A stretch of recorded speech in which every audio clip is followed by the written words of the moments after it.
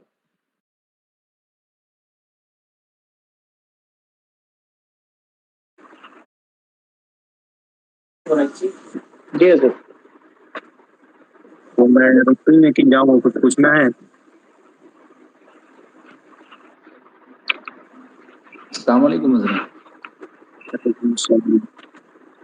حضرت وہ جو ذاکا اور ذالکا دونوں کا ایک ہی معنی ہوتا ہے نا حضرت؟ جی ہاں جی جزاک اللہ. ٹھیک ہے. جو میں نے جو بولا ہے وہ کل یاد کر کے آنا. ٹھیک ہے سب لوگ. جی انشاءاللہ. السلام علیکم. وعلیکم السلام. وعلیکم السلام.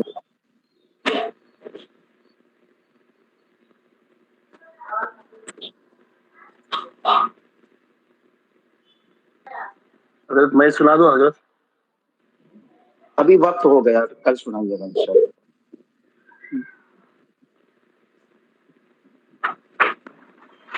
حضرت ریکارڈنگ آن کر لیجیے.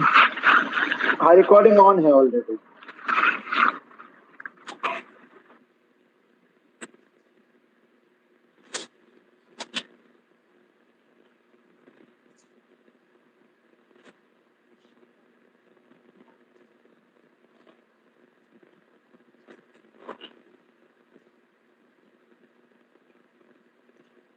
ٹھیک جی سنیے. آپ لوگ کے اسکرین میں پہنچ گئی کتاب؟ جی حضرت. ٹھیک ہے ریکارڈنگ آن ہے. ہاں بسم اللہ الرحمن الرحیم. ہمارے نبی. سوال ہمارے نبی کون ہے؟ جواب ہمارے نبی حضرت محمد مصطفیٰ صلی اللہ تعالی علیہ وسلم ہیں، جو